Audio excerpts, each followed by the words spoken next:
Hoy en Chilean History veremos cómo fue posible que varios regímenes del Cono Sur coordinaran una red secreta de persecución más allá de sus propias fronteras. ¿Qué pasó realmente para que un exiliado pudiera huir de un país y aún así seguir en la mira de los servicios de inteligencia de toda una región?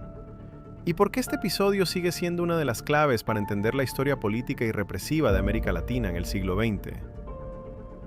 En la segunda mitad de los años 70, Sudamérica vivía bajo una tensión extrema. Chile, Argentina, Uruguay, Paraguay, Bolivia y Brasil atravesaban gobiernos militares o estructuras estatales fuertemente orientadas por la lógica de la seguridad nacional.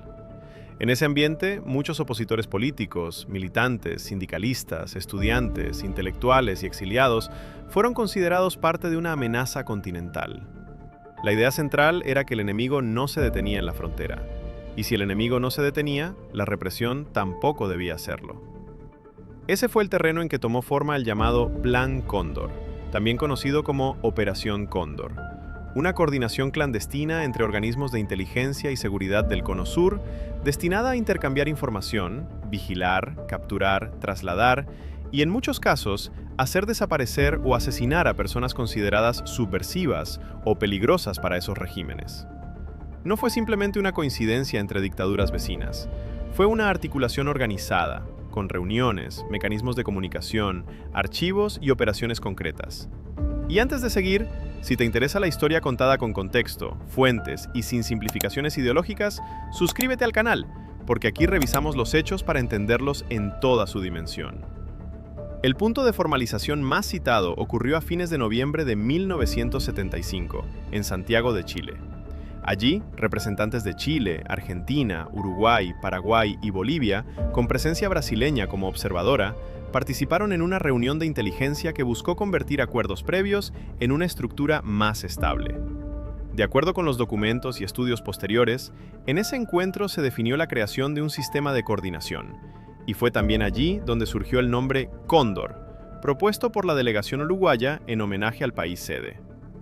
Para entender por qué ese paso fue tan importante, hay que mirar el contexto previo. Desde 1973, tras el golpe en Chile, el exilio se convirtió en una experiencia masiva.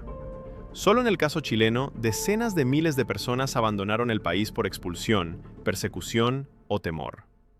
A eso se sumaban redes políticas y militantes que ya se movían entre distintos países. Desde la mirada de los aparatos represivos, el problema ya no era solo interno. Se trataba, según su propia narrativa, de una lucha continental contra una amenaza ideológica y armada que ellos creían coordinada. Algunos documentos de la época incluso muestran que varios de estos mandos interpretaban el momento como una especie de Tercera Guerra Mundial contra el marxismo y sus aliados. En ese marco, Cóndor fue concebido como una herramienta regional. Primero, para reunir y centralizar información sobre personas y organizaciones. Después, para facilitar operaciones conjuntas.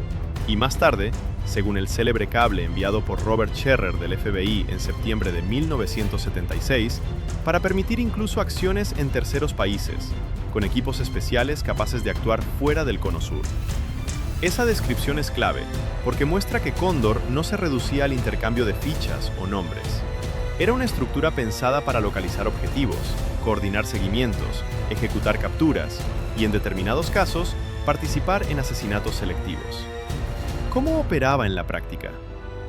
A grandes rasgos, mediante varias capas. La primera era la vigilancia política, identificar exiliados, reconstruir sus contactos, interceptar comunicaciones y mapear redes. La segunda consistía en operaciones conjuntas entre servicios de distintos países, secuestros, interrogatorios, traslados clandestinos y desapariciones. La tercera, según la documentación más citada, contemplaba acciones contra objetivos de alto perfil fuera de la región. Para eso se usaban identidades falsas, apoyo logístico compartido y coordinación entre agentes de varios estados. Uno de los aspectos más perturbadores fue precisamente ese carácter transnacional. Durante décadas, el exilio había sido una forma imperfecta, pero real, de escapar de la persecución política. Con Cóndor, esa lógica cambió. Ya no bastaba con cruzar una frontera. Un opositor uruguayo en Argentina, un chileno en Paraguay o un boliviano en Buenos Aires podían convertirse en blanco de una maquinaria coordinada que operaba entre policías, militares y servicios secretos. Por eso, varios investigadores describen a Cóndor como una red de terrorismo de Estado a escala regional. Otros, desde las relaciones internacionales, la han estudiado como una forma extrema de cooperación interestatal, aunque con fines represivos y violentos. Esa diferencia de enfoque no cambia lo esencial. Existe amplio consenso en que hubo coordinación organizada entre regímenes del Cono Sur para perseguir opositores más allá de las jurisdicciones nacionales. Los casos emblemáticos ayudan a dimensionar esa realidad. Uno de los más conocidos es el asesinato del ex canciller chileno Orlando Letelier en Washington, el 21 de septiembre de 1976, donde también murió Ronnie Moffitt. El atentado, cometido con una bomba colocada en un automóvil en la capital de Estados Unidos, se transformó en una señal mundial de hasta dónde podía llegar esta red. No era ya solo el Cono Sur. La violencia política coordinada había cruzado océanos y fronteras continentales. Para varios participantes e investigadores, el caso Letelier mostró de manera brutal la dimensión internacional de Cóndor. Pero antes y después de ese atentado, hubo muchos otros episodios. El asesinato del general chileno Carlos Prats y de su esposa Sofía Cuthbert en Buenos Aires en 1974, el ataque contra Bernardo Leyton en Roma en 1975, la muerte del expresidente boliviano Juan José Torres y los asesinatos de los dirigentes uruguayos Selmar Michelini y Héctor Gutiérrez Ruiz en Argentina son parte de una secuencia que la historiografía y la justicia han ido conectando con esa lógica represiva transnacional.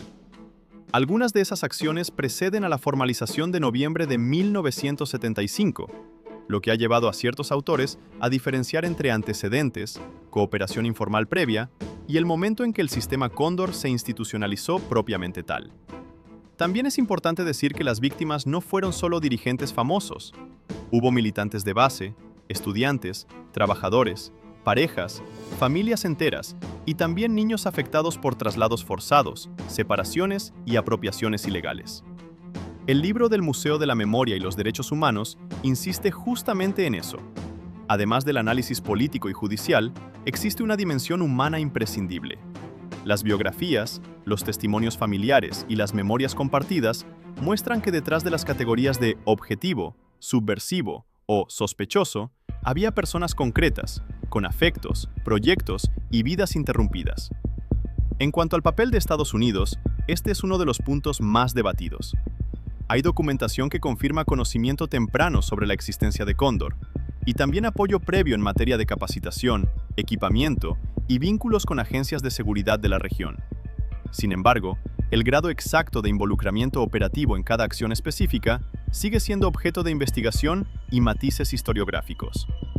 Algunos autores subrayan la responsabilidad estructural y el contexto de Guerra Fría. Otros distinguen entre respaldo político, cooperación en inteligencia y participación directa caso por caso.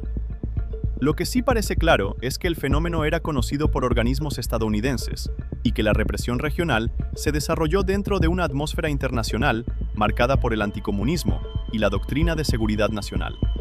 Durante mucho tiempo, gran parte de esta historia se mantuvo envuelta en silencio, negación o fragmentos inconexos. Eso empezó a cambiar con testimonios de sobrevivientes, investigaciones periodísticas y judiciales, y especialmente con el hallazgo en Paraguay de los llamados Archivos del Terror en 1992. Esos documentos permitieron confirmar relaciones, seguimientos, intercambios de información y rastros de operaciones compartidas. A partir de ahí, lo que durante años parecía imposible de probar, comenzó a reconstruirse con mayor precisión. Ese proceso también abrió causas judiciales en distintos países. Argentina, Chile, Italia y España avanzaron en investigaciones sobre crímenes vinculados a Cóndor. En Chile, la propia evidencia sobre esta red influyó en la larga persecución judicial contra Manuel Contreras y otros agentes. A nivel internacional, el desarrollo de estas causas se relacionó incluso con la detención de Augusto Pinochet en Londres en 1998, un hecho que marcó un antes y un después en la discusión sobre justicia universal y crímenes contra la humanidad. Visto con perspectiva, el Plan Cóndor fue más que una operación clandestina. Fue la expresión de una época en que varios estados del Cono Sur compartieron una misma lógica represiva y la llevaron a un nivel regional. convirtieron la cooperación entre países no en una herramienta diplomática o defensiva en sentido clásico, sino en un mecanismo para perseguir personas, borrar rastros y extender el miedo más allá de toda frontera. Esa es una de las razones por las que su estudio sigue siendo tan relevante. Obliga a preguntarse qué ocurre cuando la razón de Estado se impone sobre el derecho y cuando la seguridad se usa para justificar la suspensión de límites morales, legales y humanos. Y quizás ahí está el núcleo más difícil de este tema. La Operación Cóndor no pertenece solo al pasado porque sus efectos no terminaron cuando cayeron las dictaduras. Continúan en los archivos, en los juicios, en las ausencias familiares y en las discusiones sobre memoria, verdad y responsabilidad histórica. El propio Museo de la Memoria habla de una verdad todavía en construcción. Y esa idea es importante. Comprender Cóndor no significa cerrar el debate, sino asumir que todavía hay documentos por estudiar, testimonios por recoger y preguntas por responder. Ahora te quiero leer a ti en los comentarios. ¿Crees que la historia de la Operación Cóndor debe analizarse principalmente como un caso de coordinación represiva entre dictaduras, como un capítulo de la Guerra Fría en América Latina, o como ambas cosas al mismo tiempo? Porque al final, más allá de los nombres, las fechas y los documentos, la pregunta de fondo sigue abierta. ¿Qué puede pasar con una sociedad cuando el miedo, la ideología y el poder se combinan hasta convertir la persecución en un sistema?